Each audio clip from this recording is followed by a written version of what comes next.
Where Star Trek 57, M23, take 2.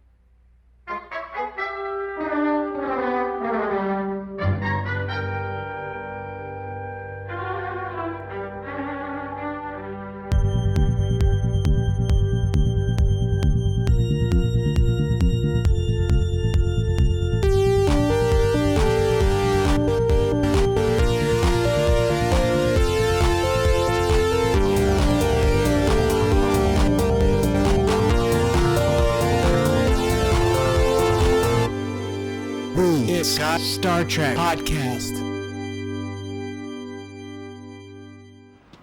I could really go for a beetle right now. Any kind of beetle, just as long as it had a little meat on it. There are no beetles, Quark. A nice slug would do. And no slugs either. No slugs, no beetles, no worms, no snails, nothing but rocks and trees, and we can't eat any of it. If I collapse from hunger, you've got to carry me and the transmitter. You are not going to collapse. We're almost to the tree line. After that, we've only got a few more hours of climbing left before we can set up the transmitter. A few hours? You mean like 3? More like 6. I could do 6. 7 might be pushing it, but 6 I could do. Come on.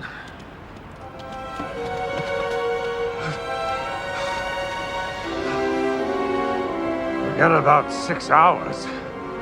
It's more like 6 days.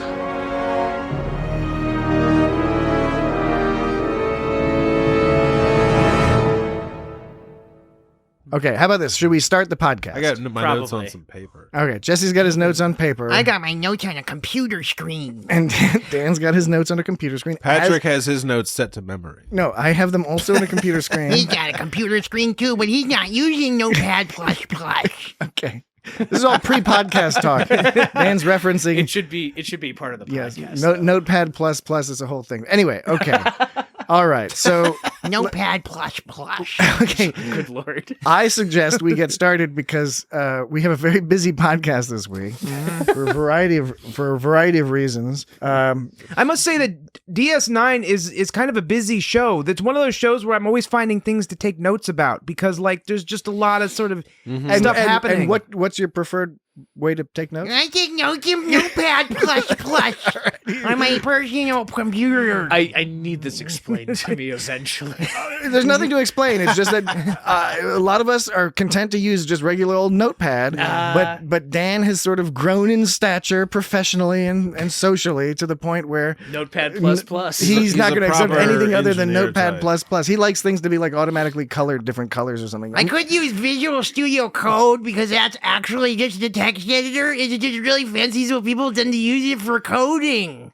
I would use the Google Docs, but I don't like the white background. All right, so You can probably get dark mode. yeah. Actually, I found that you have to get like an extension to do that. They don't have it built in. Oh, and Dan doesn't do extensions. He does Notepad++, but he doesn't do extensions. I could do an extension. But you don't want to. I don't want to. I'm hesitant. This is not starting the podcast. Okay. I'm sorry. So I've got my notes loaded up. Record, you know? No, everything's It's recording. been recording. The clock isn't rolling for some reason. we got a lot going on today. We're talking Deep Space Nine. And so that's thing number 1, as Dan noted. That's why that makes it busy. We also have a special guest this week, Dave. Hey. Welcome, Dave. Hi. And as is tradition with our guests, Dave has tremendous professional skills and expertise, none of which he'll apply to this week's discussion. Oh, you'll be surprised. You watch me. I'm excited by that. All right, Star Trek. All right, so busy podcast because that's point number 1. We have Dave here as a guest to discuss Star Trek Deep Space Nine, Season 5, Episode 9, The Ascent. By the way, this is the It's Got Star Trek podcast. We're doing this all backwards. Oh, yeah. This is the It's Got Star Trek podcast. 165? Yes, episode 165 of the It's Got Star Trek podcast. Ain't that keen? It's a keen What's machine. wrong with you today? The same thing that's wrong with me every week. Try to take over the world. Yeah. Yes, it was very, very pinky in the brain. Very. I do identify a bit as a pinky. Is Pinky the dumb one? Yeah. So Pinky's the dumb one, right? Yeah, well, he's the dumb smart one, Yes, the dumb Yeah. smart one. as opposed to the smart dumb one. Yeah, Right. I don't feel as brainy, but I don't know, my head's decent size, but it's not that. But you do big. say a lot of things like "North" and like things like that. Yes, I do. In my private time, Dan. Yeah. Yes, I do. When So, nobody's around. 165 episodes of the podcast, not counting bonus episodes, of which there was a bonus episode. Whoa, was there a bonus one? Yeah, last week, the Letters to Santa one. You were on Christmas it. one, yeah. Was the numbers There one? are reasons why Jesse may not remember. Is there another Being on do we- that particular but do we have podcast. other bonus?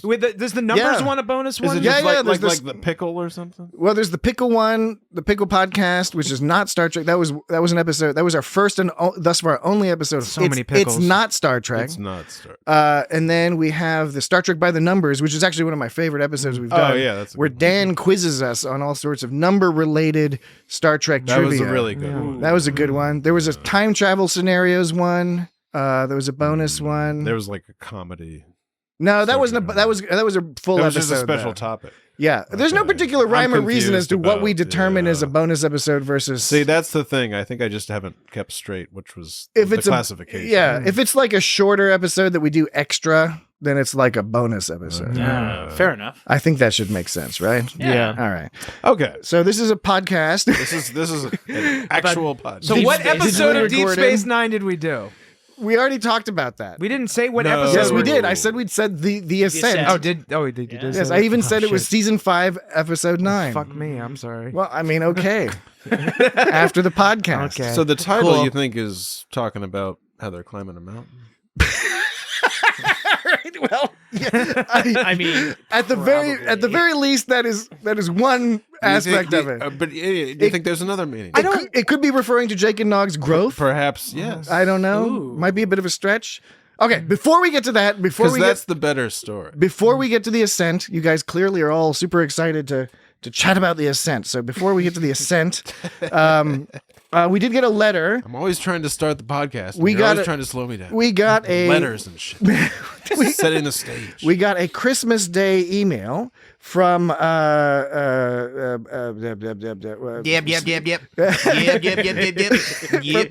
from a fellow named Stephen Schwartzoff. And we've gotten emails from Yes. Stephen before.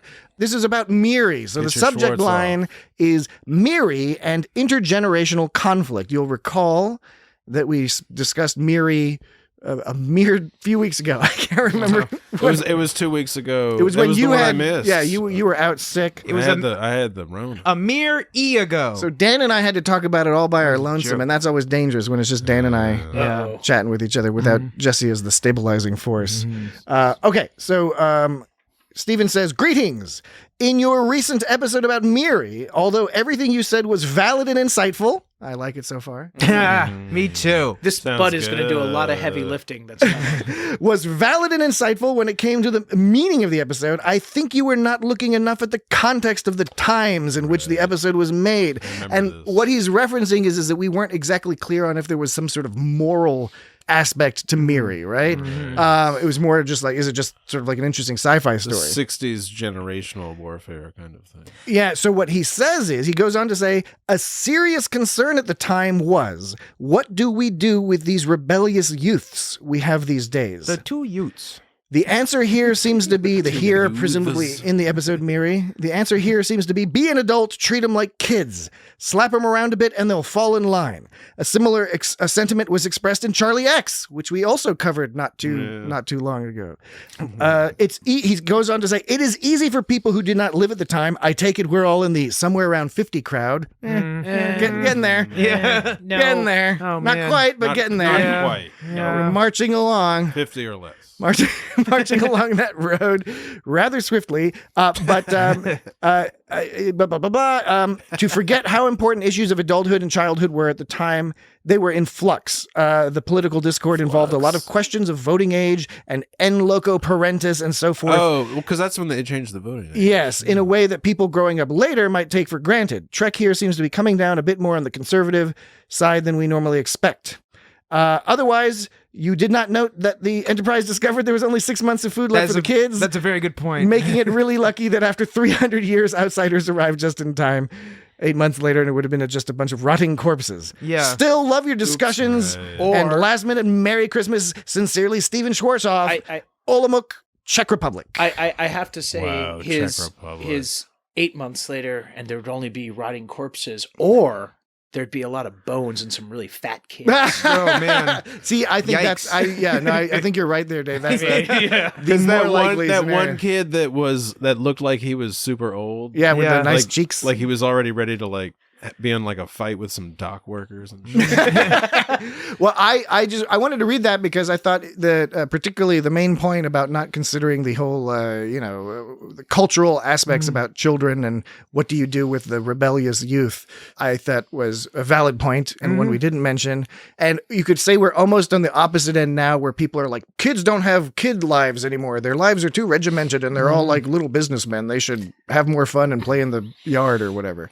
But I mean, so they still, though, back then believed in the idea, though, is if you are 14 for 100 years, you're still 14 in 100 years from now. Like, they didn't believe in this idea of cognitive growth that occurs regardless it of, doesn't, like... that doesn't make you're, But I mean, the Star Trek, I guess his point he's making is that Star Trek was Star just sort of Trek. highlighting this kind of idea that they were sort of going for. They were sending a message more than being literally like, yeah, well, if you're 14 for 100 years, you're probably not going to act like a 14. you're not going to be 14. Yeah, so I guess the Star You're gonna Trek be back 100. back then they didn't think in those terms so much. I guess. I could easily see 60s. McCoy going something like, "Well, you're biologically 14, so those 100 years don't fucking count." Yeah. yeah, sorry. right. Yeah. Yeah. yeah. So Cool. Well, thank you, Stephen from Czech no, Republic. I those are some really good points. We're big fans of the Czech Republic. We will visit you personally one of these days.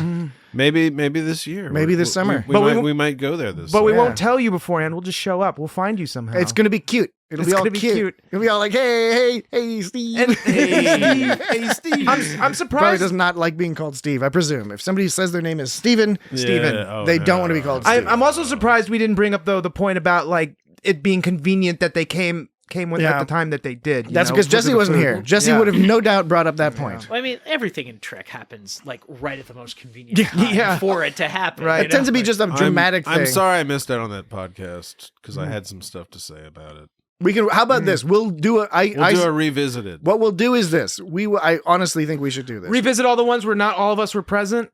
Well, at least We'll do 3 episodes in one. Remakes. Hey, that could be a bonus episode. Yeah, it could be a bonus episode. Bonus. I was going to say we Couple of bonuses. we record an episode where we play the episode where Dan and I are talking about Miri. Oh no. And Jesse can interject and Yes. pause periodically to Oh, explain yeah. where we're wrong. That's actually not or a where bad he idea. would add a point. Yeah. That's not a bad And idea. then we the could critical defend or edition. rebut our own points. That's- I said It'd be like I do like a Rebut. commentary. That's not a bad. Rebut. That's because like commenting like commentating Rebut. as it's happening is kind of Commentary. hard to understand. But if you pause it and then talk, I'm Pause down. it and I'm talk. I'm down Pause with and the talk. pause and talk. Pause and talk. Walk and talk. walk and talk. Pause and talk. Because there's no visual content. It's all just Right. people talking. So Yeah. you have to take it. Okay, good job. Good job. We did the letter. Let's talk a bunch. Now we can talk Thank you, officially about Star Trek Deep Space Nine, Season 5, Episode 9. Oh my God. The ass, Ascent. the asshole smell. Gross. God, The you. ass scent. That is really Dan. Ass- that is really Ascent. that's really Ascent. gross. I know, I get it. Ascent. It's the Ascent. Oh, that's that puerile shit that one guy didn't like. Remember, one guy wrote us a note saying he thought we were being too like puerile. Dan thinks Jesse's breathing too much. No, yes, there was a fellow, but more specifically, that person who left that particular review, they were annoyed at the puerile nature of the podcast because he thought there were so many other insightful points. Right. So it was one of those We were hilarious things. undercutting ourselves. He perceived that we were undercutting ourselves. He didn't get it. I think exactly. He's not listening. There's a whole ecosystem of Star Trek podcasts out there, and this is a very particular niche. Yeah. Totally. But so are they all pretty much. This is the puerile Star Trek podcast. It is slightly puerile. I mean, come on, you can't be all Picard all day long, right? Yeah. You got to be. No. I bet Picard, when he's Yeah. off camera, is pretty puerile. he gets into too. some freaky stuff. Yeah. I mean, After he's done reading the he Shakespeare, is French. He reads all sorts of stuff. he owns a vineyard. He owns a vineyard. He probably hangs I out down forget in this. the He's got in the big catacombs a lot. He's into Jerry Lewis or whatever. And that's that stereotype, I think.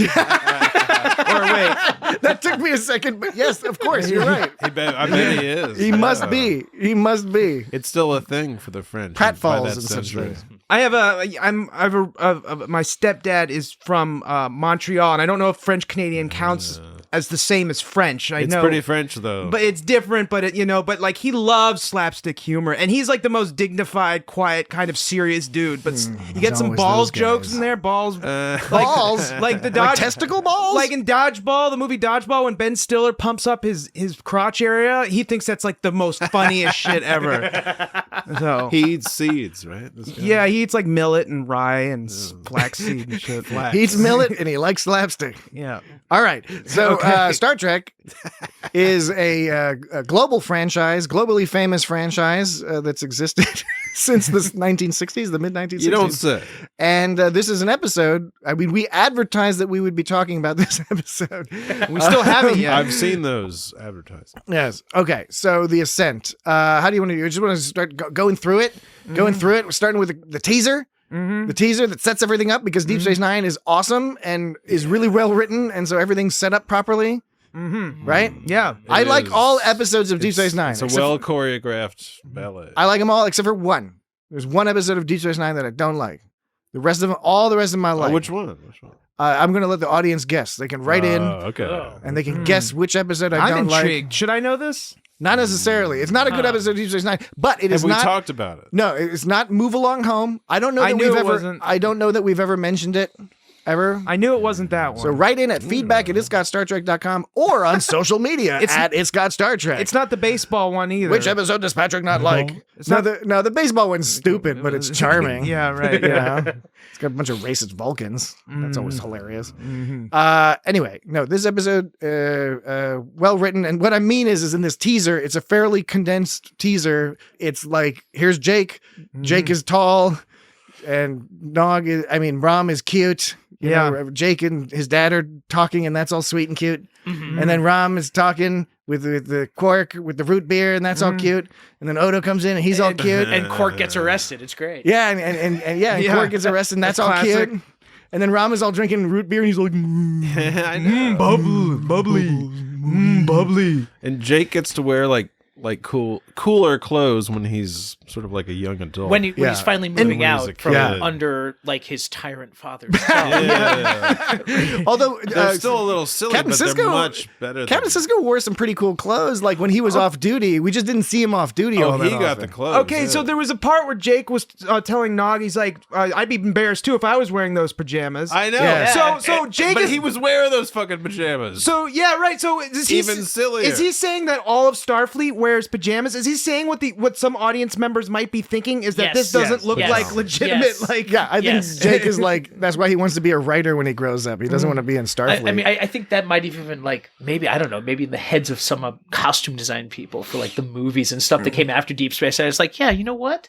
We should jazz this shit up a little bit. yeah. I mean the Enterprise Enterprise ones looked a little bit more. well, they look like actual uniforms. Right. As they were opposed to- based boiler on, suit uniforms. submarine uniforms. Yeah. What was that? What Additional comments about the teaser or whatever. What do you call them? I usually Cold call them open. I teasers. call them You call cold them open. cold opens. I was trying to think. I was trying to think if I had anything else to say about pajamas. Specifically I about actually say pajamas. pajamas. Oh, I remember what by the way. oh yeah. I usually don't say those words. I usually say jammies, but like Jammies? I don't wear jammies. I don't But- wear them either. But you were talking about Jake as a writer. How many writers do you think? And this is a serious question. How many writers? How many writers do you think are like does bad? it take to change a light bulb? Are bad spellers? Because Nog was all correcting his spelling. Oh, and it's common grammar. common But- as fuck. But what Jake was saying with that was also that it was a story. Yeah. Right. So it could have Yeah. been written from like Yes. a viewpoint It's character right. that's not good at that. And that's why he was pissed off because Totally, yeah. he can't get back that style of writing. And that grammar might not be, whether it's a quote or in the narration, that grammar might be exactly what it needs Right. to be to convey what he's trying that to seemed convey. like it was sort of pushing it because why? That doesn't seem like that's something he's picking up at Starfleet Academy. That's just something that he's like. that's just Nog being a dick. Yeah, exactly. He's just being a dick about everything. he's already all pumped up from the Academy, so he's going to be like a dick about the writing I don't- all of a sudden because some Ferengi are just so much better writers? What the fuck? I don't know where I heard this, but I seem to remember somewhere hearing that Mark Twain would like got all pissed off at like some editor because he like changed his grammar around. He like went up with a gun at him or something. I don't know if that's true. I don't know about that, but I don't know. Might be true. I am Yeah, I've familiar heard with something it about with Twain, Samuel Clemens being writing in a very specific way, and people Yes. wanting specifically the quotes, the language that his characters were using. He was like, no, the character's supposed to sound like this because that's what they sound like. About that root beers. So it looked like he had 16 root beers, right? I 16 warm root beers. Unless They were in warm root funny beer. bottles. Yeah, they were. And I wonder if they had any more root beer because it was 10 slips of latinum for 16 root beer. That's 1.6 strip per root Whoa, beer. that's a lot of. That's how much is expensive how as much? root Yeah, beer. how Did you much look is up a the strip? conversion tables? I don't know how much a strip of latinum is worth. Is I what think I want it's to a know. lot. Yeah, well, think- do you know how it's not. strips- It's not like a gold. Bitcoin. Yeah, but do you It's know how not gold strip- plated. It's not a gold plated. Yeah, but Dan, do you know how slips relate to strips relate to bars? No, I haven't looked. That's my Snips. question. Is I don't know. I don't Chips. think they know either. I don't think anybody actually knows How this, much is a for s- one. The other thing though, you got to remember it's Quark talking to Rom, right?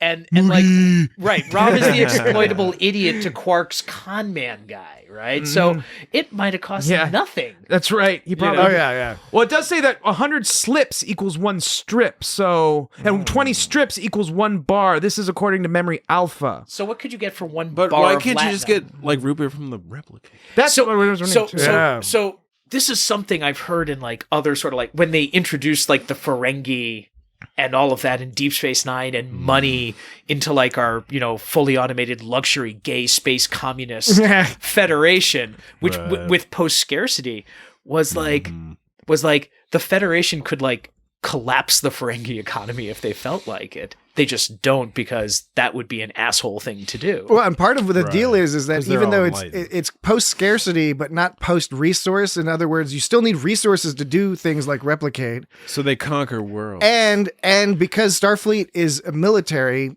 I mean, you know, quasi paramilitary setup, paramilitary. right? It's the military. They, you know, they talk about this a lot on Lower Decks, where they make this more explicit, where it's like the lower ranked people to get access to shittier programs. Oh, that's right, For the about the replicator. food, yeah. Like how they can't get pizzas, they can't get whole pizzas, they can only get it by like the slice and stuff like that. Gnocchi and fritters. And I think you can argue that that's the setup with like Quark can like get access to cool hollow programs and cool Yeah, replicator right, programs okay. that maybe are harder to get if you're on a Starfleet vessel or on a Federation starbase. You know, you've got this other just economy going on. cantaloupe. So like Cantaloupe the puree. Galaxy class starship, you got the awesome shit. But Yeah. if you're on like the supply vessel, whatever Yeah. the fuck. Well, I think even on the Enterprise D, I think if you're in like, depending on which deck you're on, like you might not have access to all the good stuff. Which is why, for example, like think about the whole idea. Like at one point, Nog gets pissed off and he's like, "I'm going to go to the Replimat to go get some food." It's like, well, you got a replicator in like the room, but is he going to the Replimat because he has access to more stuff at the Replimat? Maybe somehow there's just more Does he want the company? variety. I mean, I know in this case he just wants to get out of that particular room. That's probably the how many proximate reason. In How this many case. replicators do you need in a replimat? Because you would only need Well, how like many are in the- 3 or something. Like, Because in the Replimat, they Oh, just just walk up and they order one? stuff and then they go sit down at and a everybody, table. It's like a everybody's cafeteria. everybody's all civilized, so maybe you just need one, and everybody takes a turn. Like You need a few, I think. 3 or 4 to handle 3 or 4. I would definitely- that would make more. I would definitely believe that Quark was trying to pull one over on Rom in terms of charging too much latinum for root beer, though. But I don't know if this counts as a continuity error, but Quark was talking about, he's just like talking about, oh, my own brother drinking root beer. It's so he goes, it's so human. He said human. Mm-hmm. Is it when people make fun of it, do people say human or human? Both. There's different. Both. You say both. There's different dialects. There's different dialects. He said human, but what I was getting to is he goes, Hey. Quark says He says. he's all shitting on Rom about drinking root beer, and he's like, Rom's like, getting bubbly. And but so this is season 5, episode 9. In the way of Yeah, it is. It's Star Trek Deep Space Nine, season 5. That's Episode 9, nine, The Ascent. Right. Now, in The Way of the Warrior, Yeah. Which We talked about we've that. spoken which about is eons season ago. 4 before this one, episode 1, there's a conversation between Quark and Garrick, and Quark says, Yeah, "We're gonna it's play a famous talking about conversation. religion. We're gonna play Dan quotes, and Yes. it's Quark says, "I want you to try something for me." Quark's like, "Take a sip of this." Garrick's like, "What is it?" And Quark's like, "Human drink. It's called root beer." That's how Quark talks. Garrick goes, "I don't know." And Quark's like, "Come on, aren't you a little bit curious?" And he's like, "What do you think?" He's like, "You go, what do you think?" He goes, "It's vile." He's like, "I know it's bubbly." My name's Garrick. He goes, it's bubbly. It's bubbly and annoying. Cloying. He said it was cloying. It's cloying. Yes, Oh, is it cloying, whatever. It's like cloaca, except cloying. A cloying cloaca. Why aren't they drinking Coca-Cola, which is better than fucking root beer? I love root beer. Root beer is its own fucking thing. Root beer is man. from like the 19th century. It's amazing. So is Coca-Cola. But I know, right? That's a good point. Okay, good point. so Quark goes, "I know it's so bubbly and cloying and happy," and Garrick goes, "Just like the Federation, right?" Yeah. But then Quark goes, "But you know what's really frightening? If you drink enough of it, you begin to like it." So this is where Quark is saying he likes root beer in season 4, but He's now afraid of it. But now in season 5, he's all pissed about it. So I I think think he's I think trying that's a to- continuity error. no, I just no, think I- he's pissed that he likes He's it. just pissed that he's Yeah. like He's just angry so that he he's likes projecting it. onto He's his having a brother. cr- He's he's saying my having a brother. crisis. He's saying my brother drinking root beer. Oh, he's really just projecting Well, because he's. I mean, if you really want to get to it, like, he's probably even more pissed that his nephew went and joined Starfleet. Yeah, oh, yeah. Oh no, Yeah, because for he real. mentions that too. Like when he thinks he's about to die, he's like I have to stay alive because Nog is going to be corrupted by the Federation. The joke with Quark has always been that he's really wants to maintain his culture, right? Like he feels very strongly about his culture that is played for laughs from the perspective of the audience because we're all like, "Oh, that culture sucks," but it's meant for us to be like, "Oh, that culture sucks. Oh, wait, that culture is our culture," and we're supposed to learn a lesson from that, right? That's the purpose of the Ferengi nominally. Except at the same time, we also think we grow to really like Quark and think Quark is awesome. And so Quark is there's an honorable factor there. Both Rom and Quark are honorable in the sense that Quark he feels strongly about maintaining his culture and defending his culture. Rom is all about, I want to move away from that because I think there's better ways to do stuff. Moogie. And both of those can be considered valid depending on, your subjective perspective and all that, right? Subjective perspective. Yeah, subjective perspective. So this is basically an episode about like two opposing people trying to get along in close quarters kind of scenario, Yeah, right? so it's two Yes. pairs of opposites. Well, Yeah. it's like the Odd Couple. It's except the Odd Couple. I don't think was ever in danger of dying. Right. Well, it would have been hilarious if this was like a very And special they were odd a little. couple. They were a little bit more. Well, I mean, crotchety. or Jake and Nog were like the odd couple, and then but then it was sort of greater same version but greater stakes on with yeah. and Garrick And or rather Trek Quark and does this Oda. a lot. Yeah. I'm pretty sure. Like, I think original series, the one with like Kirk and the Gorn, right, where they like they get put on the planet, and the Gorn is all quote unquote dumb or whatever, Yeah. and violent and strong. and I think at some point like Kirk's building a cannon out of Yes. a stick and a rock. And Yeah. it's pretty really, awesome. really, but with a like. diamond. Yes. But they were brought there by like some other third Yeah. party Yes. to like Yeah, make them yeah. fight to the death, right? And he's like, we got to join together to escape. It's the same thing here with Quark. Well, what I think is interesting Yeah. in this story is that they with Nog started out as the opposite of Jake, but it was framed the opposite of the way it is now. So when we meet Nog in Emissary, in the very first episode of Deep Space Nine and throughout the first season in particular, Nog is this ne'er-do-well, up to shady shit, and Jake is this kind of goody two-shoes. He's the captain or the commander's kid at the time because Star Trek was racist and made him a commander. But anyway, Commander Sisko's son, the station commander's son was, nice kid. And Sisko was actually, frankly silly pajamas racist on. against the Ferengi because he was like, that Ferengi boy is going to fuck up my kid. yeah. And that stayed that way for a while where Nog was the one who was like, hey, let's go hang out with the Dabo girls or let's go do this. And then that Nog goes off to join Starfleet Academy, comes back after his first Ferengi. year, and now it's the reverse. Now he's the annoying goody two shoes, and Jake is just like, come on, fucking man, let's go. Like- Jake straight up told Nog, he's like, you want to go to the holosuites? Because Jake was like, do you want to go fuck holograms together as friends? That's what Jake was saying. That was the explicit. I know it was implicit, but it was explicitly Yeah. implicit. We're friends, fucking. We're friends. Let's go to the holosuite. We'll be in a room with a bunch of light fucking. Yeah. Everybody knows what people get up to in Quark's holidays. Exactly. Right. Yeah. Do you Everybody think it's knows. Cardassian chicks? I think you can, I think you can get whatever you want, Jesse. I mean, if it's a holodeck, the you know Yeah. the top part can look like whatever you want. I mean, so can the bottom part, but you know. So can all the Or parts. it sounds like we're getting into that whole like mermaid. What's the other one with the dude and the horse? Merdassian. The centaur? Yeah, centaurs. Centaur.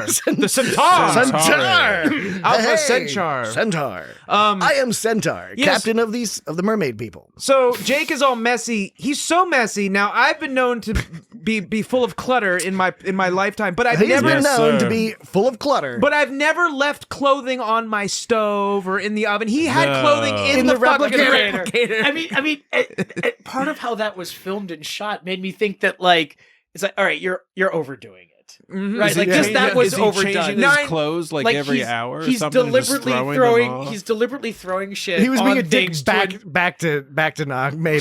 just to poke at him. Or I guess the set people were just like, fuck it. He's a young kid. Fuck these kids. We're gonna just toss shit all over the What do place. young kids do? They throw shit everywhere. So yeah, the relationship was Throw their kind of dirty clothes They were around. both being assholes. So Nog is being an asshole by he's sort of like invading on Jake by telling him it's like you got to do this, you got to wake up, you got to work out, don't be an asshole, blah blah. And He was Jake, being more of an asshole than Jake was. Jake was invading him by being like an obstacle for what Nog wanted to accomplish. So Nog's invasion was Nog was active. It was an active telling Jake how to be, but his invasion was more passive. He was interfering with how Nog wanted to be by simply existing in his way and being inconsiderate. So Do you have a subjective opinion on which is worse? I would say Granted, subjective. that's super hard to my knee jerk reaction, probably biased on how I live my life. Biased on how I live my life. Now, my position is going to be biased based upon how I live, which I just said, and I said it again. We grant you that. Thank you. I think it's How worse you We will live. stipulate that you are biased based upon due to your lifestyle, which I assume people will. You still haven't said which way you're going to go, and so everybody out there in the audience, just understand you're about to be able to Okay, audience, determine it's time to guess. Dan's Is Dan lifestyle. relaxed or tightly wrapped? Well, that's deceptive because everyone immediately is gonna like, oh, that dude's wound up tighter It's a than little bit of both. tighter than a knotted up butthole. We're going to be able to figure out what your lifestyle is based off of which person you think is less in the wrong. Who's the biggest dick? I think Nog is the biggest dick. Yeah, Because he's telling Jake how to be. And my Yeah. biggest thing is don't tell me how to be. Yeah. He's okay. Jake is not in Starfleet, and Jake even says that I'm not in Starfleet.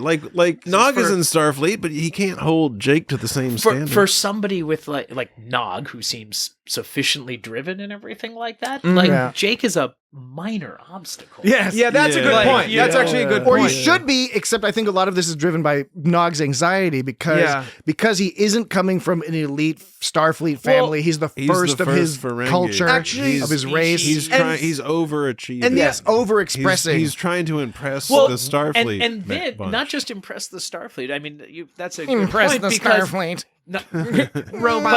but like you know, You have been impressed. he's rooming with the commander's kid. Yes. Yeah. You Okay, know, like that's a good his, point. His I never even commander's thought about kid. that. I never even His thought about commander's that. kid. You know, That's right. like it's like. Well, is he on some kind of like temporary duty from the? I think academy? it's like summer cruise, like kind summer, of thing, yeah. summer internship Jenks, or intern. something. Yeah, Yeah. okay, totally. Yeah. Okay, so but the problem though is that I have sympathy towards Nog because it sucks when someone's being inconsiderate and Jake is being inconsiderate. And the thing with Starfleet, like you learn to take orders. These are the things you can control, and Jake is a variable that he can't control. Yeah. It's as part of his life he has no control Yeah, over, yeah. and so that's why it stresses him out so much. And so I do have a lot of sympathy for Nog. My knee jerk reaction is to say fuck Nog for telling Jake what to do. But on the other hand, it must really suck for Right. Nog not to be able to Yeah. deal with this person that won't respect his boundaries. Yeah. Basically, so that is I can see both I can see both sides. I like to look ultimately. at the assumptions because the problem here is both of them have made incorrect assumptions.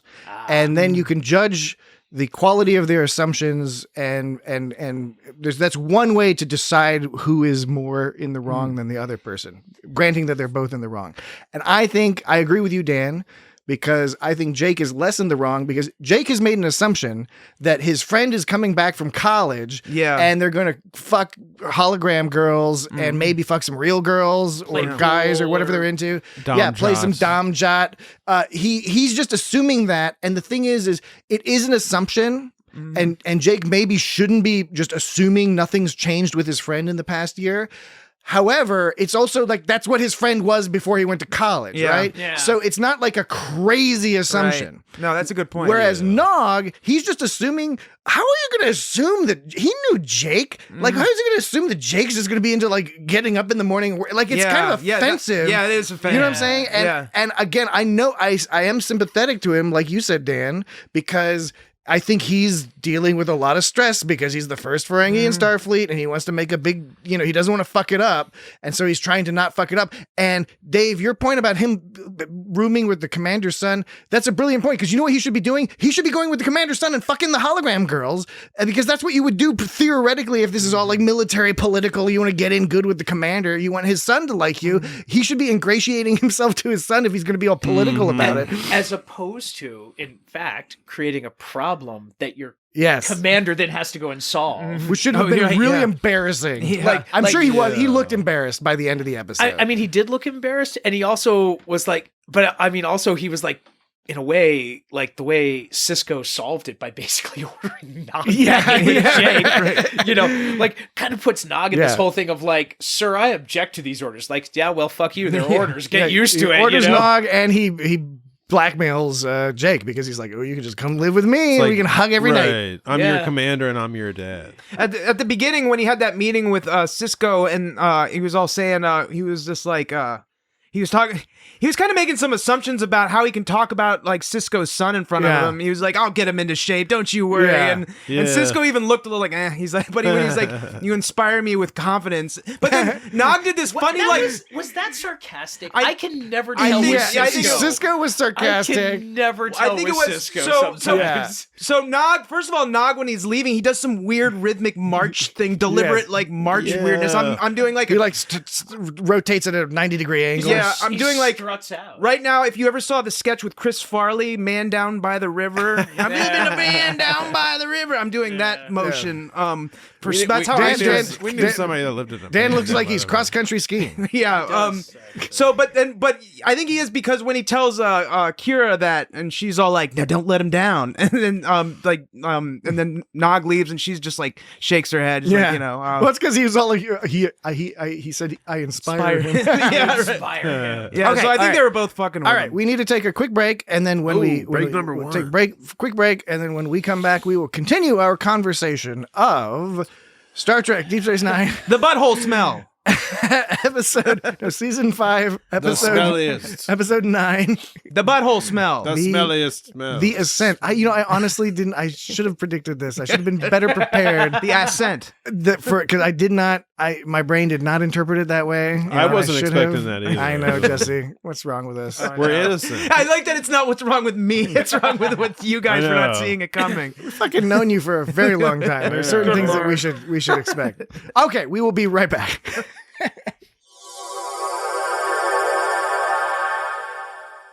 I think that's good. Oh, okay. You ready to be back, Jesse? All right, we're back. Yay. Jesse has declared it's good. We're back.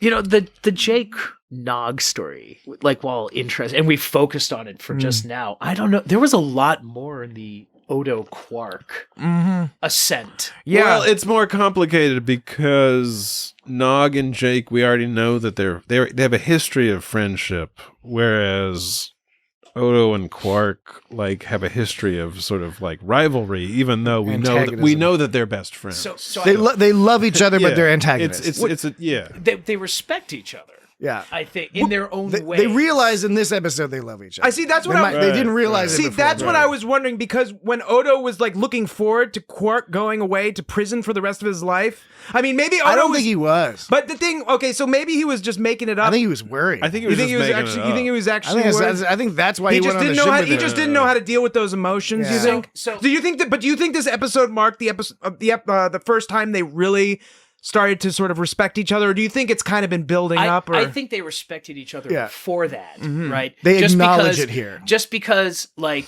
Odo's pretty good at foiling what Quark gets up to. Yeah. But Quark is pretty good at, like, just not getting fully caught, right? Like, Yeah. it's like the plot is foiled, but there's never enough. Quark to is actually he's a put him better away. person. Yeah, he's a better person than he even wants to be. You know, he wants to be more Ferengi-ish, and he just doesn't have it in him half the time. He always ends up doing the right thing.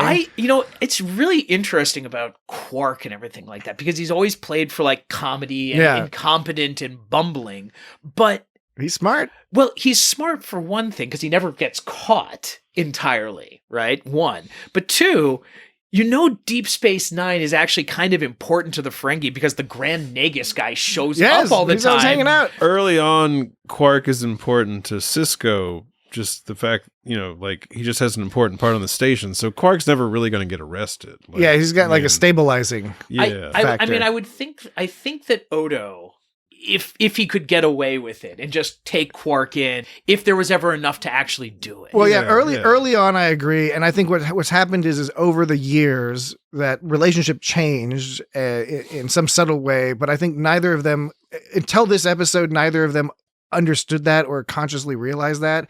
But they were already operating on that level for a little while before this, where it was, like you said, mutual respect. They cared about each other. There's multiple gags in this episode where one or the other of them, something happens to them. They're all like, oh no, what's happened? They're like, oh, Odo, are you okay? Quark, are you okay? And then it's like that moment where they're like, oh shit, I actually give a damn about this yeah, guy. exactly. Yeah. And I mean, we're talking about how Quark is ultimately a good guy, but he also apparently wanted to join the Orion Syndicate, which are full of murderers and human traffickers Yeah. and shit like that. Well, actually, that's the thing. I was having trouble visualizing, like, what would a Federation-based organized crime syndicate? well, they're outside of the Federation, and what it is Then why does Odo care?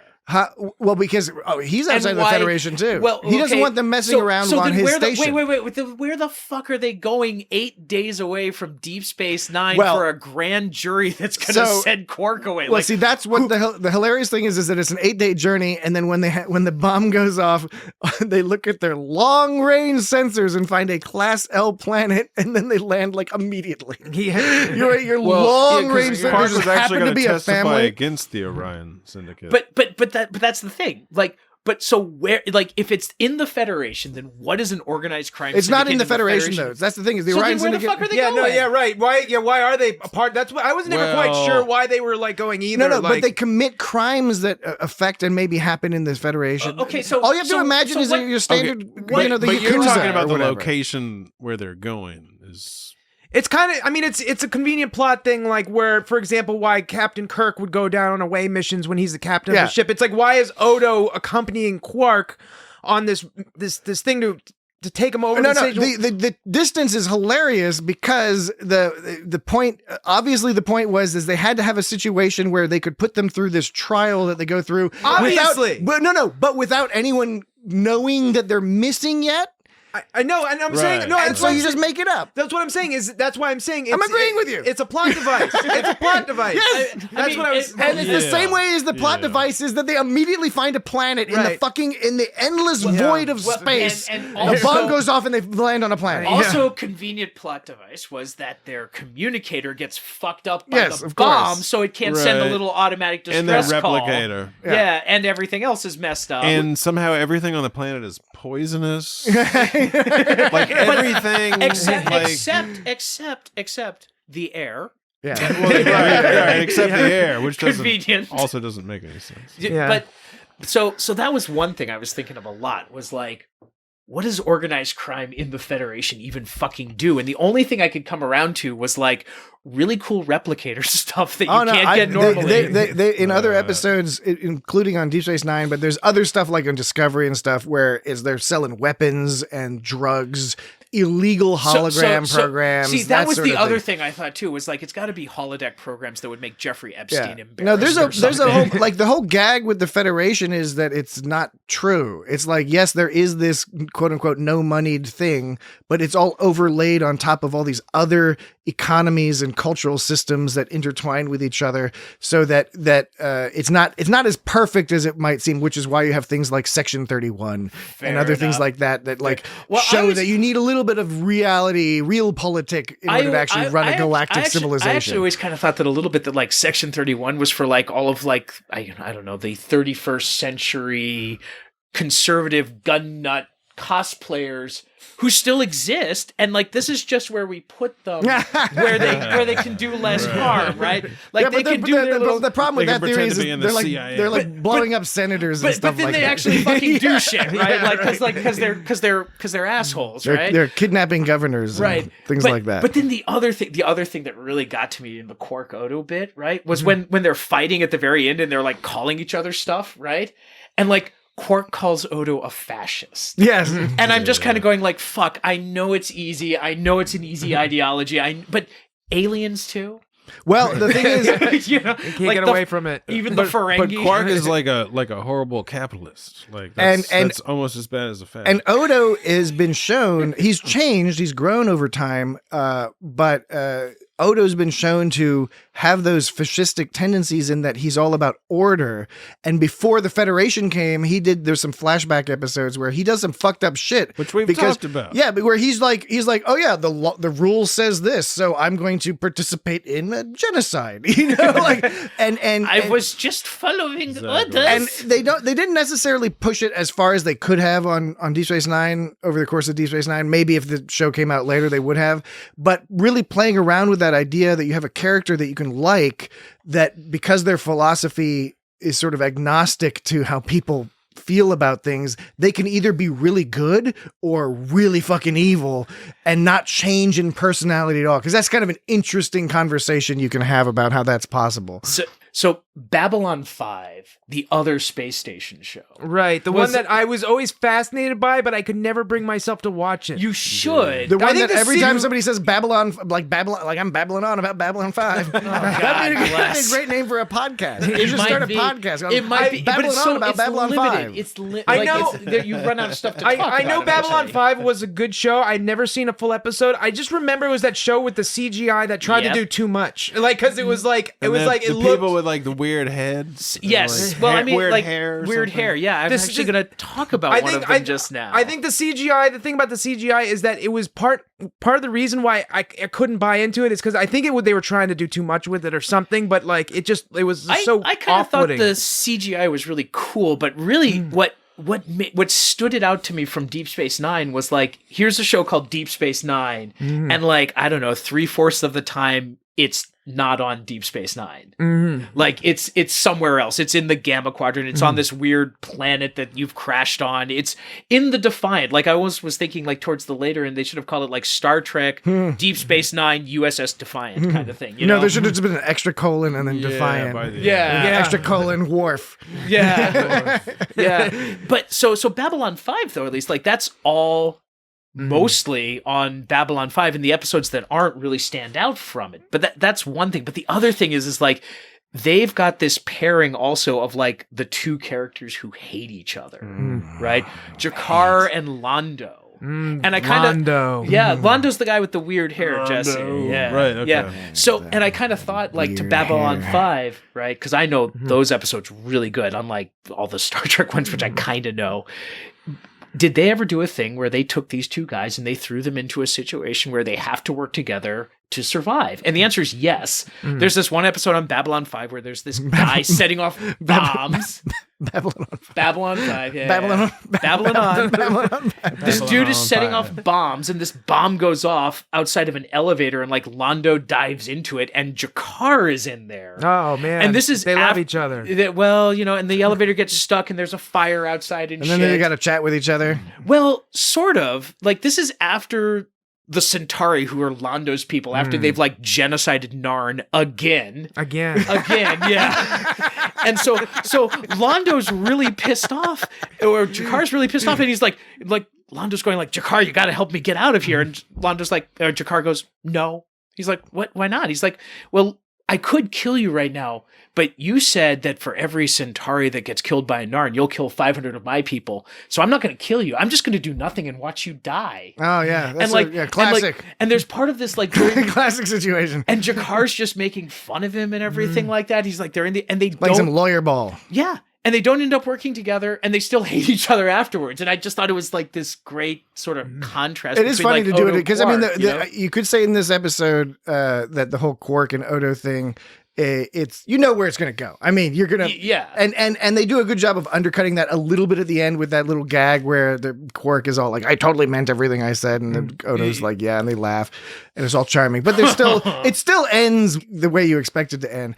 But it was the other thing that's kind of interesting is you have this whole plot. It's the A plot. Like, this is the main plot of the episode is Quark and Odo, but a lot happens, but a lot doesn't happen. It's very interesting how it's just a lot of them walking, and then a couple times where they argue with each other, and then at the end, but it all, I feel it, like, especially at the end when Quark is like finally decides to drag everything up the mountain. I feel it, but it's just kind of interesting how there's a lot more sort of actual action going on. I think in the B plot with Nog and Jake, although it's not as consequential because, again, you know how that's going to end too. They're going to like, oh, we'll figure it out. See, it's easily resolved with Nog and Jake because they're already friends. You just have to. There has to be just some external stimuli that's been like, hey guys, Commander Sisko blackmailing Jake and ordering Nog but they're not to having stay to there. Climb up a mountain, and it is funny because it is a horrible thing when you're on some sort of death march hike.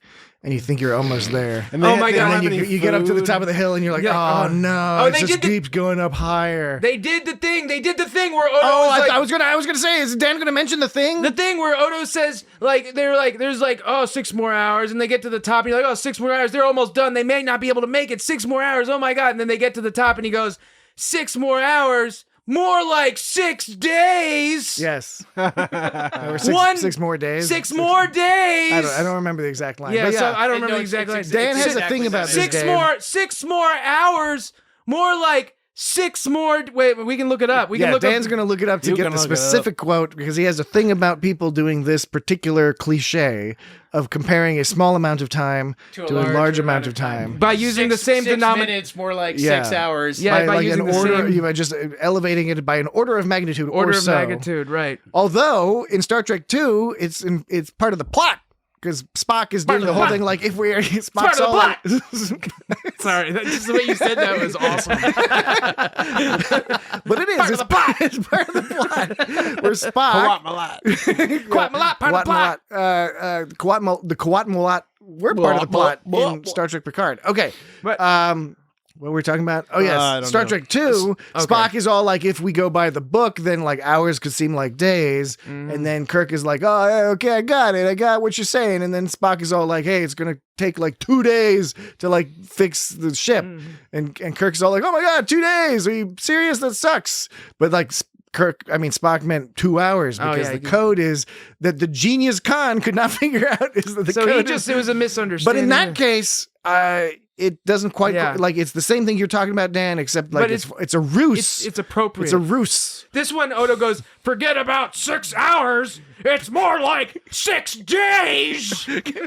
1 second, more like 1 billion years. I'm enjoying I don't think we've gotten to hear your Odo impression. 15 minutes, more like 15 decades. It's so much more time, and it's the same denomination. It's the same, it's a different magnitude. Ouch, that really hurt my throat. Did you get that out? Did you get that out of your system? Oh dear. Do you need a sip of water, Dan? No, I'm gonna be I fine. like this episode, but Dan's gonna talk like Wolfman Jack for the rest of the episode. This is Tom I Likas. like the whole Quark and Odo business, but it's another episode that shows Odo's kind of, sometimes he just has this, he's just not doing his job. Like he didn't. You're supposed to look for bombs before you leave. Before you leave Deep Space Nine, Right. Like, You know, I mean, And it's- whether or not he knew what Quark being a witness or not, I think you'd still want to check that shit out. Yeah, right. yeah. Yeah.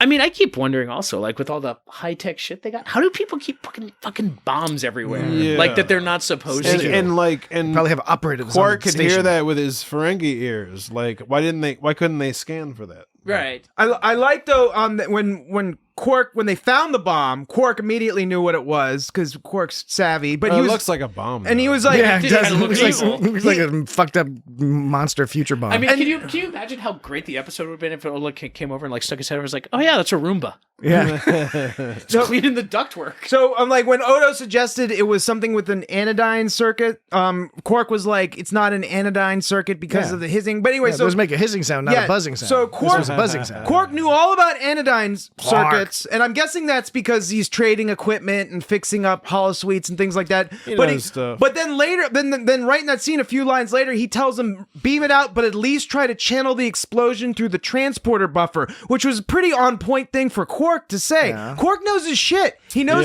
he knows his mechanical shit. Like He's a sneaky little guy. and but there's another scene with Nog when Nog is walking back with O'Brien, and O'Brien's like, "You're really good at this mechanical engineering shit." And Nog is like, "Yeah, Ferengi have a knack for Figures because for of all figures. because they calculate money. Because Right. doesn't Rom And at this point he's a good engineer. He's working for O'Brien. And that's an interesting comparison I never thought before, is that the same abilities that go into being a good accountant can also kind of transfer into sort of engineering work. It's all like numbers and math and shit. I never thought of it that And way. I think particularly in the Star Trek world where so much of the actual work is being done by like replicators and stuff like that, where you just need to know the information and how it like different things go together or whatever. Yeah, I think it's interesting if you're good at like bean counting and numbers, Bean and all- counting. and all and shucking and jiving with people. You're also good at fixing shit up. Also, I guess you got to be good at mechanical shit because it saves you money to fix it yourself too. Well, that's where Rom is the one who's always fixing stuff in Quark's bar. Yeah. And Yeah. Quark gets all pissed off when like Rom is not willing to at this certain episode where he's like goes on strike or whatever. I was wondering about I this. remember that. Yeah, one. it's a That good was one. a good one. He starts yeah. a union. It does, yeah. This whole divine treasury thing. Now, that's the afterlife, right?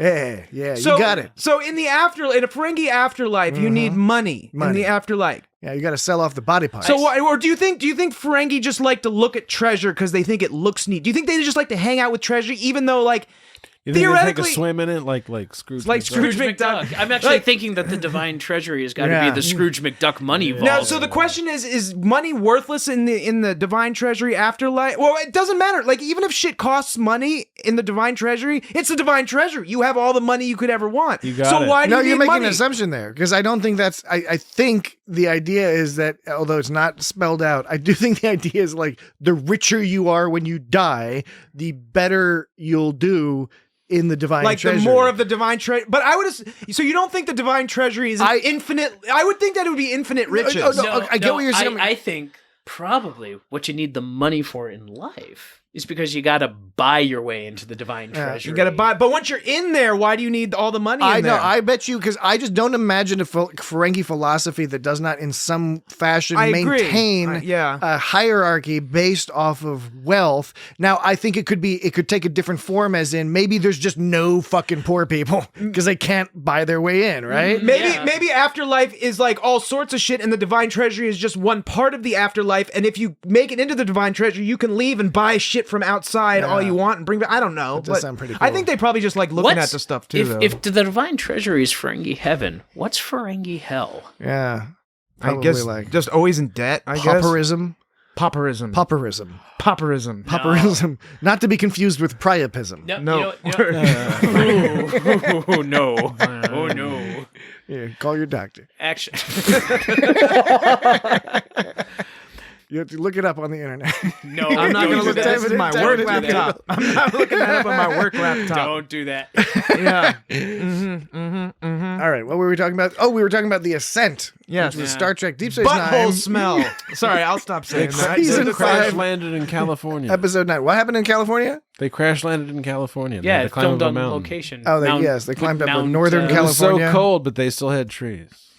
Well, yeah, I mean, you can have trees in the cold. Yeah, but they hadn't even gotten above the tree line. That's true. Yeah. It did They take weren't a even while. on the snow. Do you think because Odo's not a shapeshifter anymore? Do you think shapeshifters get cold? Okay, so I think that's important background contextual Yeah. information. So in addition to the fact that Nog has been gone for a while, he's in Starfleet and he's coming back now for this little break.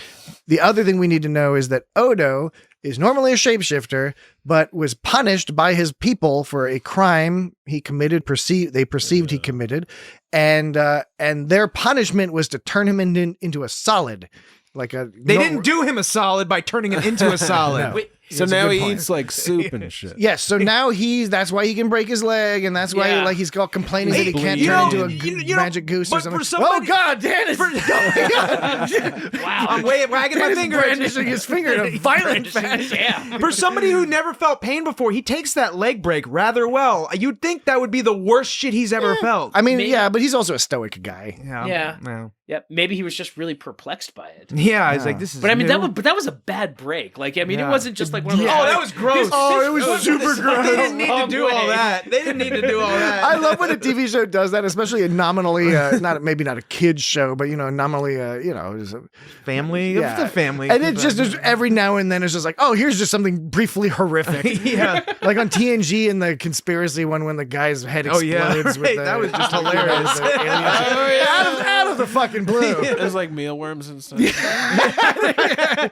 But anyway, yeah, back at the ranch. So our shapeshift, because you were talking about him turning into a bird. Bird. A bird. Hey, Now, bird. do you think the Bird. assumption is that shapeshifters must be immune to cold and strong by nature, because if he can shapeshift, Why is that an assumption? Because if he can, first of all, because like if he can shapeshift into a bird that can carry this big old transmitter around, Big old trans. it's got to be you got to be You got pretty. yourself a big old You transmitter. have you ever tried to make a balloon?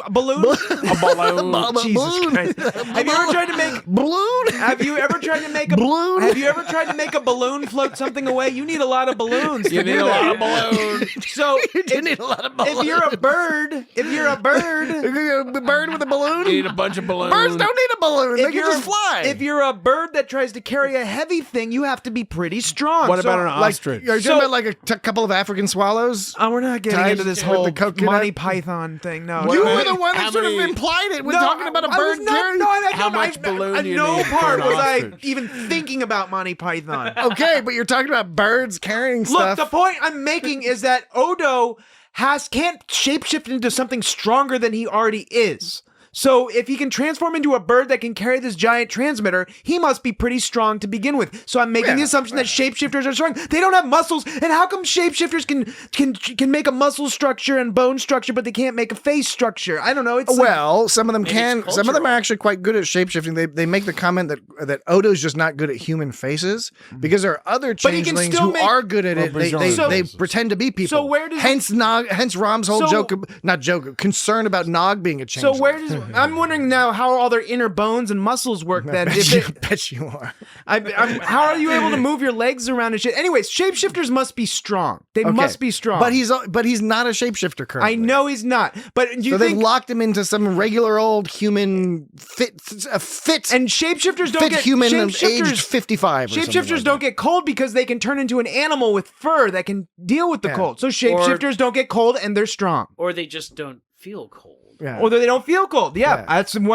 that was my first assumption. Like they might not see shit, they just have fake eyes. You get the fake eyes. Yeah. Vorian, Also, You know, like- Vorian pterodactyl. the human shaped changelings, they don't have bones or anything at all. They just sort of like shapeshift their leg around. Yeah. You know? Like when you're touching their pants, Yeah. that's just their flesh. Yeah, that is Yeah. true. That's just them. So when Odo They're all genital. When Odo's hair was all mussy, when it was all mussed up. I did like it when it was all mussed up. Now, do you think his hair has ever been mussed up before? No, because it's never been hair before. So, do you think ever in an episode of DS9, It's never been hair before. Never before. Is there an episode of DS9 where Odo's a shapeshifter and his hair gets fucked up? No. There's not one. So that was interesting. There's episodes where he has to go into the bucket. Oh yes, yeah, why does early he call on he's got to go into the bucket. Why? That's not a very dignified. He even talks about like shooting my bucket through the wormhole. Why? Yeah, because he's got self-esteem problems. Why dude. doesn't he Give call? the guy a break. No, is there not a more dignified term for this kind of thing? Like they call No. they don't call like people when you cremate someone, you don't put them in a bucket, you put them in an urn. Like, isn't there a more dignified name for a? But he's got a He bucket. wants to go in his bucket. He wants to go back in his bucket and back to the wormhole. Probably It as a exists fuck in you his to the bucket. changelings on the other side. Here's my dusty old fucking bones. Bucket. So he doesn't want to call it Dusty something. There's got to bucket be a better bones. name than bucket. I'm just saying. But you're saying he's purposely saying bucket to receptacle. accentuate the fact that he's so full of.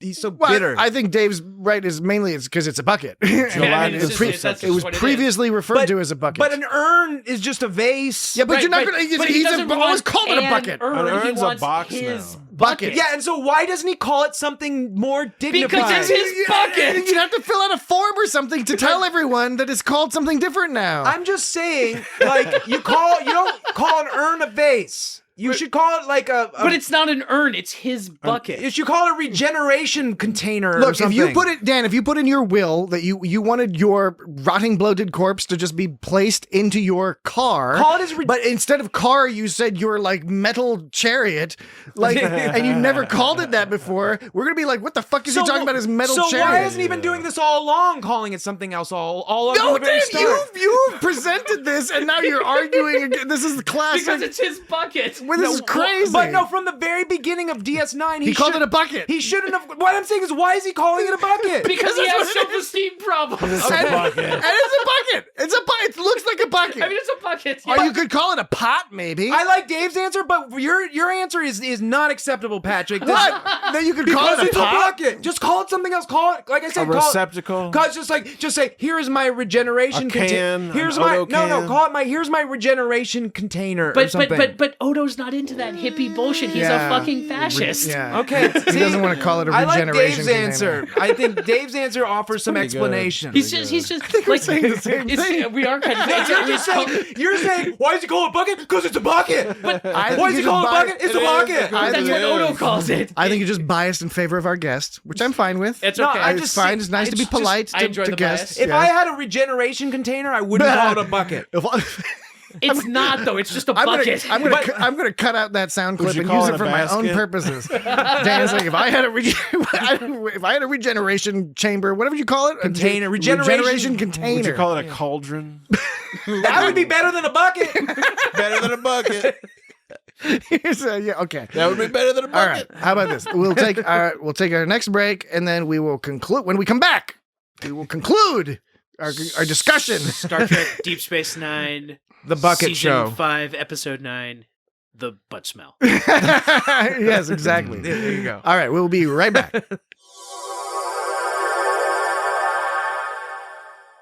Oh, I thought Jesse might bring us back, but okay, we're back. I was Jesse hanging was back. Jesse was. I was waiting for someone else. You were just looking down into space in some sort of rapture. Rapture. Oh no. Okay, so concluding remarks. Any other important remarks to fill up this last section of the podcast? Ideally, Why do they call Insightful or runabouts humorous? runabouts?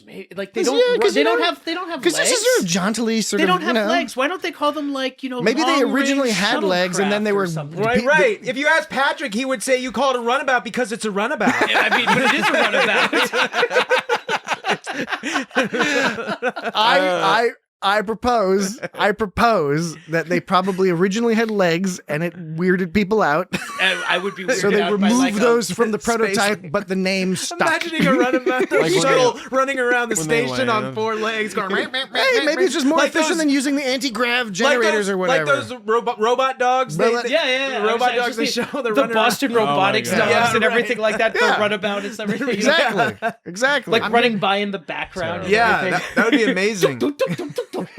I think that's what I mean. Granted, there's no on-screen evidence to support that particular assertion, but yeah, I I'm think just we going should to toss stick it out with there. I think we should stick It's with my head canon. I thought it was funny that Cisco wasn't alarmed that Rom took Nog's blood in his He sleep. snuck into Rom and Jake's room because he had security clearance or something. Or I took think it at to that mean point, while they Nog were was- Nog fucking was back- sleeping. Nog was Even back home Jake at was that point. sleeping. No, Nog Nog was was back in home. his room. He was saying Nog was staying with him. But he's still okay. he's Because still Nog quit. I missed that. Nog I quit see. the friendship. But he quit the friendship. But it's still he took someone's blood you in their said sleep. you said took his. He took his blood. He took his blood. Yeah. Took his blood. I've got took his blood.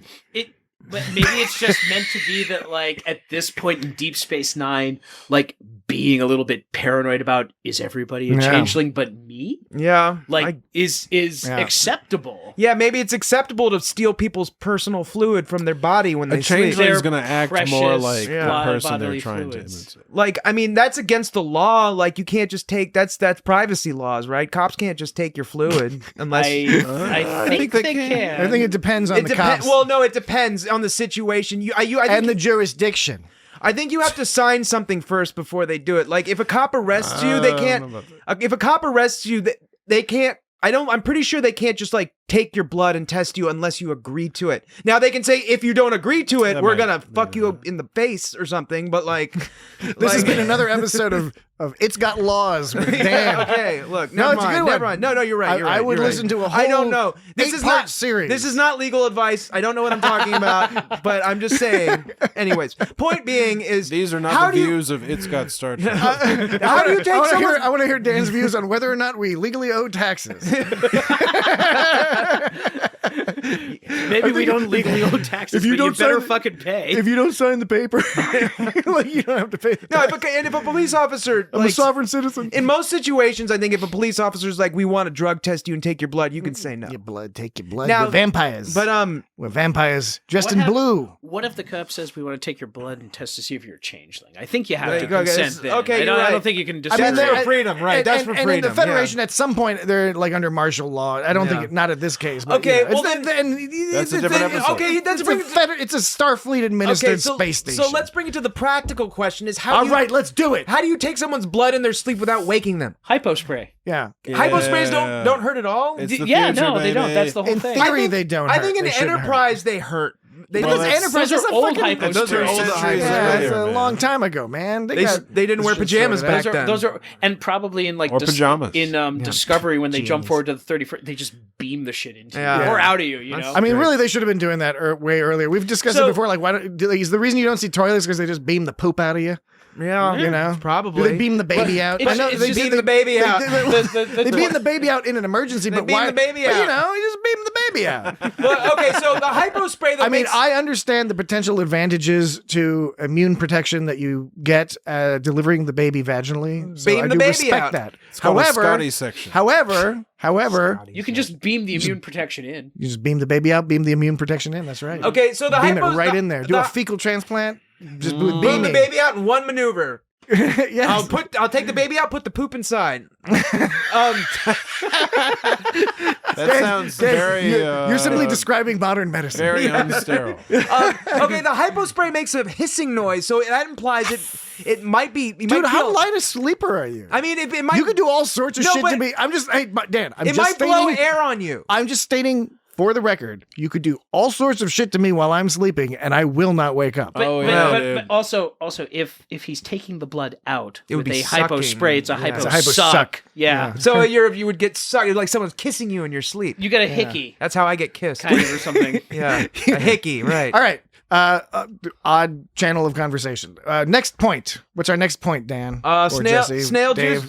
juice with extra shells. I love that. Looks like a giant glass of watery mucus. Yeah, with extra shells. Extra shells. How do you drink something with shells in it? I guess he Maybe they chews got on 'em? maybe Ferengi have a gizzard. Just strain it out. Maybe they have like a throat gizzard, like a little muscle sac in their throat that while they're drinking stuff, like all those chunks of like snail shells and mud and beetle shells, because they're like beetles, right? Yeah. They're from like a muddy swamp planet. Yes. Well- I was going to mention Odo's romance novels. Romance. Odo's Oh, romance okay, yeah. novels. Sorry, I introduced an odd pregnant pause there. Odo reading the romance novels. So okay, we know he's reading romance novels because he's hard up for romance. He, in particular, And now he's a solid. yeah, he has a crush on Kira. and didn't think much could come of it. But now that he's a solid, occasionally he can get erections. Okay, well, I was attempting to be somewhat more coy about that. Of course you were. I'm sorry. No, it's quite all right. Sometimes it's good to just get it out there. We are talking about Odo having erections. He's solid now. Odo having a bone, and not the kind you break by falling down on a mountain. Yes. So he, we're presuming that because a lot of mammals have penis bones. Although, wait. Most, in fact, all of them. Would a bunch of changelings turn somebody into a solid, assume he's male, and give him a dick? Yes. Or if would they though? But they're trying to punish him. Maybe they would give him all the male urges, but I think way they would to think do it's anything hilarious. about it. I think if you're like a society that doesn't have like genitals, you probably think it's hilarious to like make a guy have a boner. Let's give this guy or you just want to learn more about it. Or you know how important it is to all those solid Yeah. things, and you think it's going to be really funny to just sort of make him look like a Ken doll. Make him well. So he's reading the romance novels clearly to get some insight into asking Kira on a date or whatever. But I was very impressed with his deflection with Quark, right? Because Quark is honestly like, what the fuck is this? He was not expecting Odo to be like, it was the last thing he was expecting. Quark couldn't even come up like with a quick enough way to make fun of Odo because he was so caught off guard by the fact that Odo was reading some fucking romance novels. But Odo's deflection was Odo being all like, oh well, I just like to learn about humans, and a lot of crime is related to crimes of passion. Crimes of passion, right? Crimes of passion. I was like, hey, Odo's pretty quick on his feet. But then Quark was all like, nah, you wanna listen to some Vulcan sex books. Vulcan love slave, which brings up a lot of imagery in my mind, and it's all very uncomfortable. Like the idea of Vulcan love slave. Yeah, because it's like she's using doesn't sound that bad. No, it's like she's a love, or he or she, the Vulcan, is a love slave. They're using logic to determine the best way to sexually please their master so they won't beat them. Nope. Vulcans are only love slaves a lot of once every projection. 10 years. 7 years. 7 years for a brief moment of time. Oh, is this an actual thing that happens to Vulcans? Well, Or it's is the it whole Ponfar thing. But, Ponfar, you could right. argue there's a semantic thing because they're not necessarily slave. They might be slaves to their hormones in that case. Right. What I took it as is like some person has a Vulcan that is their slave that they fuck, and then the.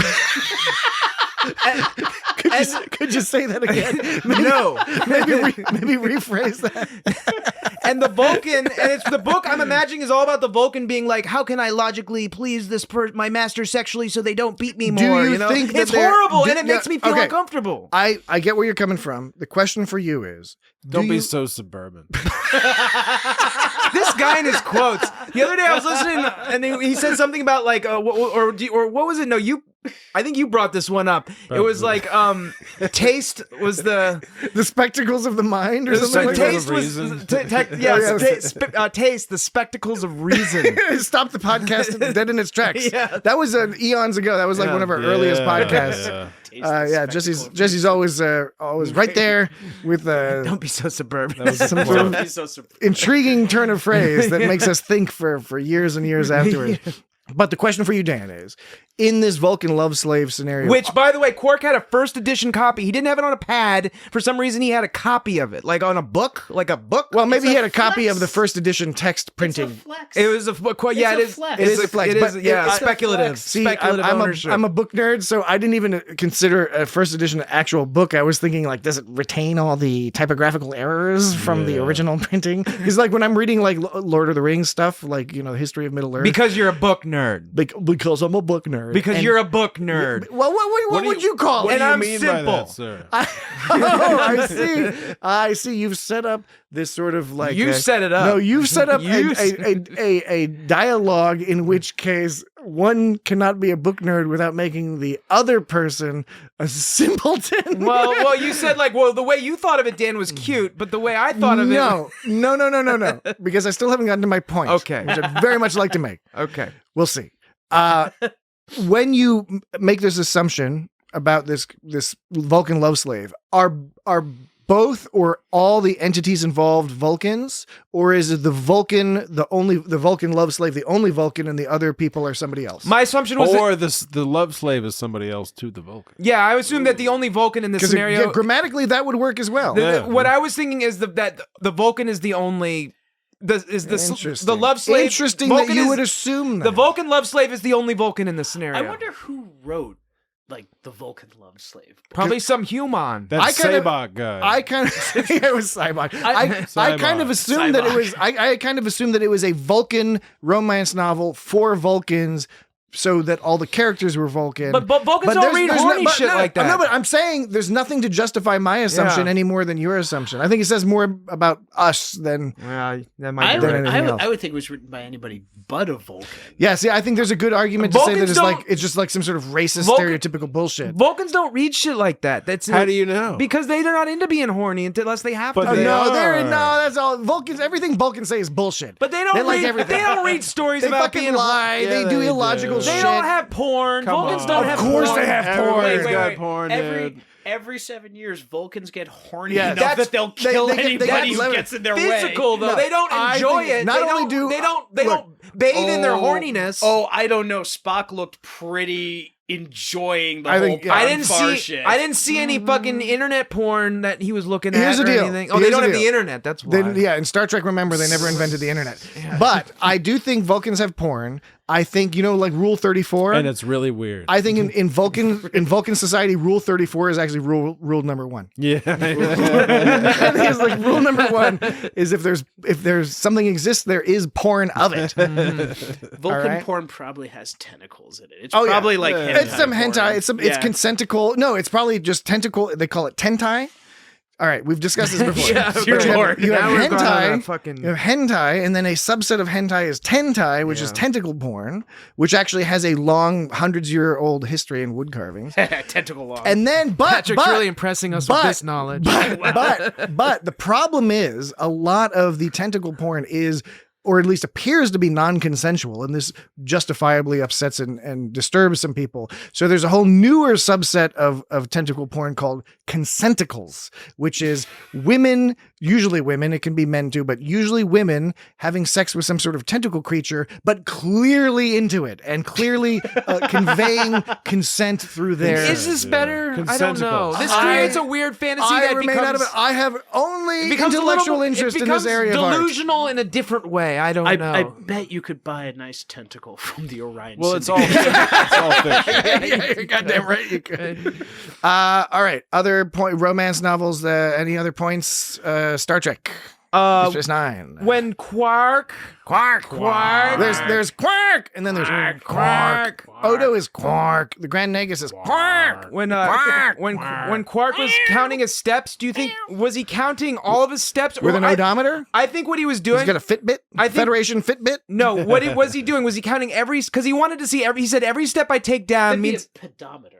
Yes. What did I say? Odometer. Did I say an odometer? Yeah. Well, it makes sense because it's Odo. An odometer measures Odo. No, Yeah. I will freely admit I did not intend Okay. that to be the joke. So this but is- retroactively, I said odometer because it's Odo. I know it's Quark, but Odo's with it. Never mind. This is a complicated point I'm going to make, so just bear with me till the end. Oh, these okay? are good. All right. Dave, you're going to love this. Sit back and relax. Here we go. This is almost as good as when Dan comes and says he has a list of, of 14 things. A few things. So All right. when Quark is counting their steps, right? He says every step down is one more step we have to take up. So when he says 10,752, 10,753, is he counting down? And then when he walks back up, does he subtract them? Meaning like every step down is 1, 2, 3, but every step up, 2, 1, 0. Meaning like is he counting every step forward, or is he just keeping an even like? I think he's trying to like make himself miserable by figuring out how much more they're gonna have to go back up. Right. Plus the extra mountain. So the idea is when he gets to 10,753, that would imply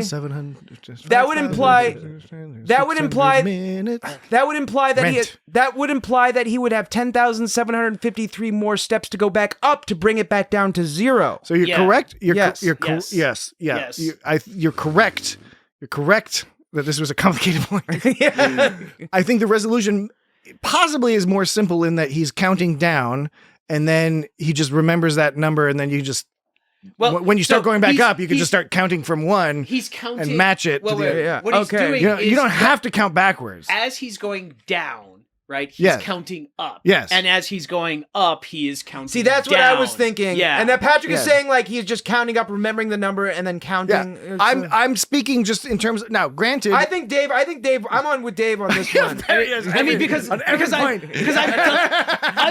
that before. Yes, and I've done similar things hiking, but I was thinking from a practical sense. Now, with the caveat that we've already been told this episode that Ferengi are very good with numbers, so he would have no problem with the math.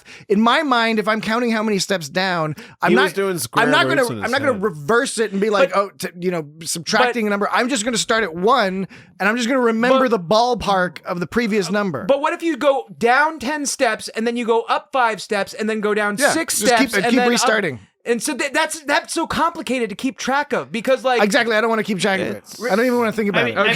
I mean, probably Quark is just doing it to be an asshole. You can graph it. But I will say, but one more point, and this is very simple. Very simple. This is along the lines of when they say there's 10 seconds till this explodes. How many real-time show seconds? This is another thing that Dan loves to keep track of. Is it actually 10 seconds? And 20. So when he said 10,753, and then last number he said was 10,785 to Odo, and then they started arguing, and Odo was like, "Shut the fuck up! I don't care what you're fucking talking about." But when Quark goes, "What number was I on?" Odo goes 10,788. Now the last number Quark said was 10,785, and Odo started. Sorry. The last number Quark said, I just fucked up my point. Let me start. The last number Quark said was 10,753. Then Odo's like, "Shut up! I don't give a fuck. I don't care about this bullshit." And then Quark goes, "Oh man, I lost count. What number was I on?" Then Odo goes 10,785. He gives a different number. 10,785 is different than 10,753. But if you count the steps, it's kind of similar. So you mean the steps since the last time Quark said the number out loud? Yeah, so Odo was actually, even though Odo was saying he didn't give a fuck, he was counting along too. So that's a subtle clue that Odo loves Quark. Yes, Odo loves Quark. Or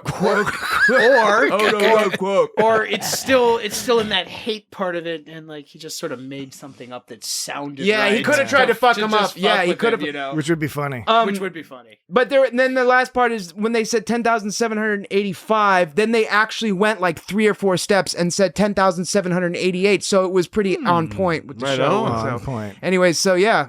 I mean, at least the writers of Star Trek know how to count. That's good. Yeah, well, sometimes they don't pay attention. Like when you watch someone play like the piano or like the cello or something on TV and movies, they often like the fingering doesn't at all. Oh, that's a whole thing, like, though, isn't it? There's like a whole subculture of like examining TV shows and movies and how they're not playing stuff properly. And a lot of it's really bad. Like anyone could tell, like the notes trilling and they're just like playing something clearly off rhythm or something. And anyway, it doesn't. Because there was something in that Val Kilmer thing where he was talking about how like he learned how to play guitar for some role and like, but then like the producers were like, "We don't give a shit. Just look awesome with the guitar." Right, that's the fucking producers. They don't think that they think we're too stupid and like pick up on shit.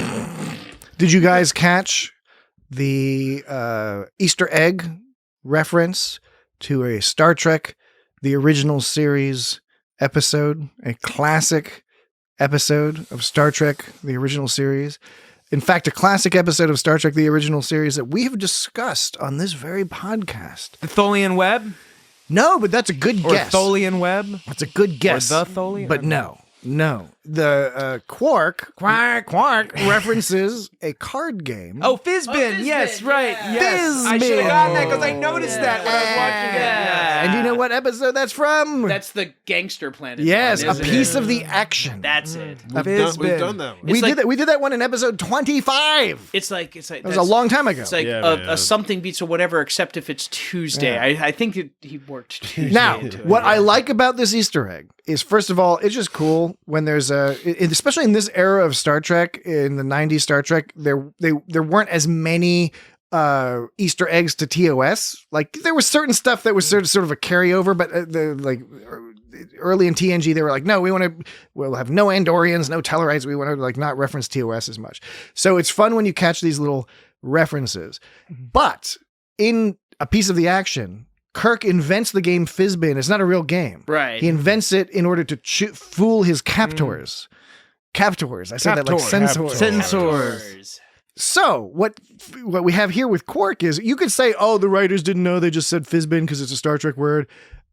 I think what we're meant to take away is that Quark was fucking with Odo. Yeah. Like, because Quark is all like, you want to play cards? You want to play some Fizbin? And I think he was setting up to fuck around with Odo. And I think that's pretty clever. Because those cards were round. Come on. Yeah. Deep Space Nine was always using the round. Like, they look like, the things you put in that Coasters. Yeah. Oh, they do look like exactly coasters, what but I thought. you know too. the magic eyeball thing. Yeah, the magic eye where you like rotate. You click Oh wait, the no, button. the Viewmaster. Viewmaster. That's what those fucking things Not are a magic called. eye. It Magic did look eye. like a Viewmaster. The thing, magic yeah. eye is where you cross your eyes and everything goes crazy. Viewmaster's Yeah. badass. man. I really, speaking of that, I really liked how Armin Shimmerman delivered Armin Shimmerman. delivered a lot of his lines, like when he was talking about Odo having a bad disposition and telling Odo what his problem was, and he's like playing the cards, and he's like, all you have to do is reach out and grab it, but do you? And then he puts a card down and he goes, makes this face, and he goes, no, right? And it which is very anticlimactic. Excellent delivery. Yeah, I know. Are you trying to Let me try that demonstrate how again. good Armin Shimmerman's delivery is? He goes by totally fucking it up. He goes, damn, motherfucker. I did.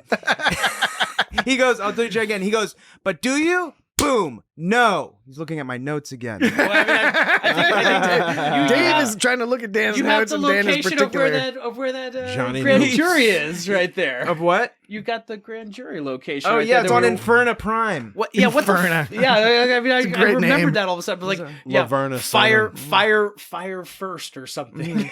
So, anyways, he makes a cool face. He goes, but do you? And then he hits the card and goes, no. And it sounds like it's very rhythmic and it sounds really cool. And I thought Armin Shimmerman delivered a lot of great lines in this episode. Why are you talking like what's his name? Like when Odo walked in after Ram was like, that's him. He's like, wrong again. And that was another good line. You're talking like that dead comedian. And then he's like, and then I was he goes, walking down the street. My friend said I hear music, and I said that's how I receive it too. And then when, Mitch Hedberg.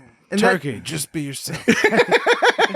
That's Dan slipping into Mitch Hedberg. All right. They shouldn't call it an emergency brake. They should call it an emergency make your car smell funny lever. And then when Quark goes, I haven't done anything. What do they want to talk to me for? I just think there's nothing really funny or exciting about what I'm saying. I'm just saying, watch back and remember those lines and think of me.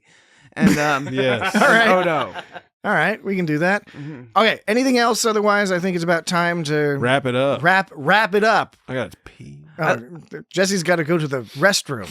I like when Odo big boys room. starts smacking. I won't smack because of misophonia, but like when Odo starts Smacking his lips. smacking the lips, and then he does like, he like goes his back. I like that too. You're smacking. He was your like lips. eating No, some I'm not. asshole soup. with extra shells. It was like the whole purpose of him eating the soup was just to like show that he was being a jerk. Just, like, sitting there, like, eating some Yeah. soup and smacking his just lips. aggravating No, each other. I really like this episode. There was nothing like groundbreaking about the episode, but it just paced nicely, and it like Yeah. and it really.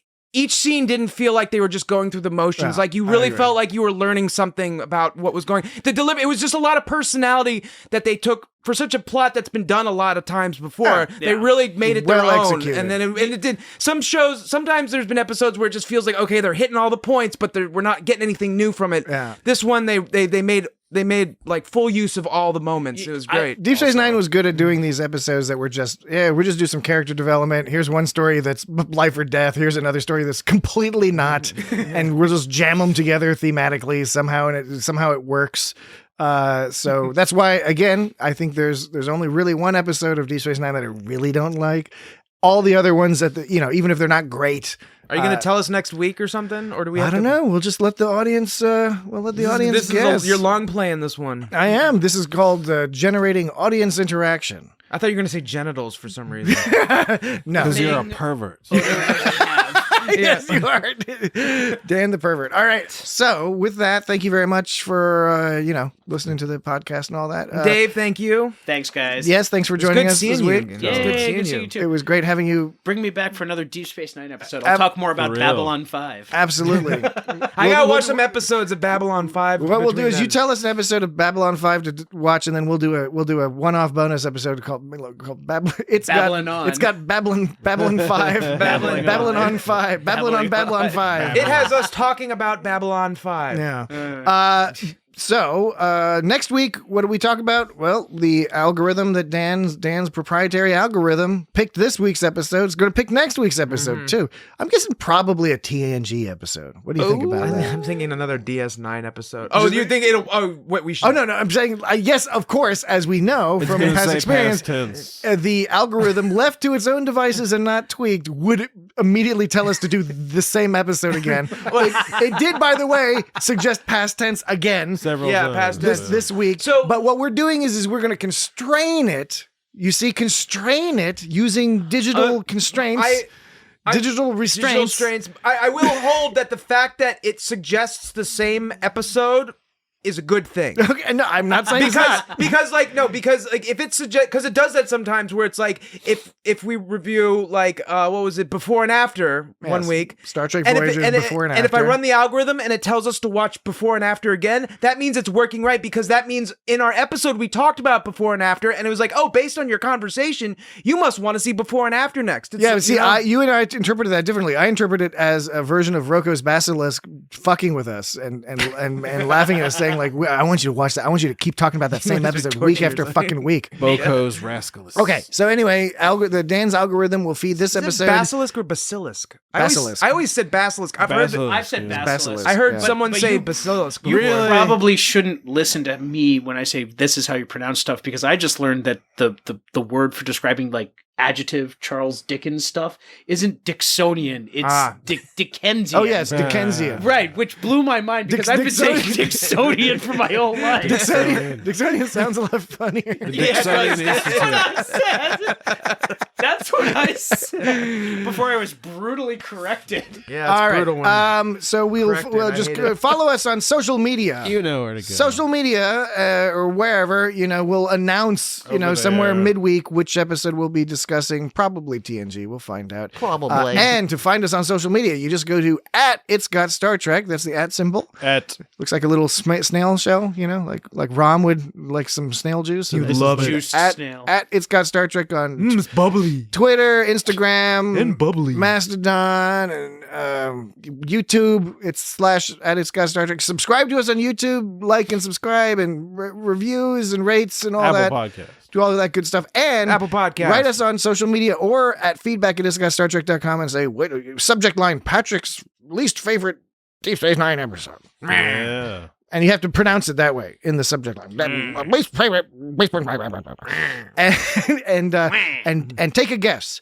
And the winner will have their name read on the internet. We should give him a t-shirt. Some of the losers might also have their names read on the internet too, if their answers are sufficiently interesting. What about a or t-shirt? They get a amusing.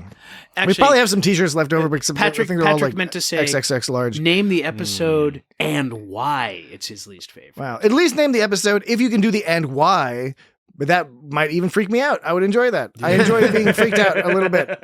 I enjoy that quite a bit. Oh, they did the weird holding wrist handshake, Jake and Nog at Yeah, the it's end. the future. That's the future. They do the weird wrist handshake where they don't grab each other's hand. Yeah. Yeah, The old like school. that. They do the That's actually the, an ancient hand. Yeah. Yeah. The According dagger. to Peggy, test the Peggy Hill dagger. said it was the dagger. test the daggers. It's actually like you're supposed to like cut yourself and you cut them, and it's like a blood handshake. Oh, Yeah. that makes much. And then more you sense. stick your fingers into the holes you made. Yeah. And you No. wiggle your fingers No. around in the flesh. No, that's something I different. mean, but can you do that if you like? Like, if you're both cool with it? If you both consent to having fingers have the wiggle around consent. Yeah, in the sure. wounds? This isn't Yeah. consenticles If here. you've had a blood test. Consent to consent to stabs. Stabicles. Stab centicles.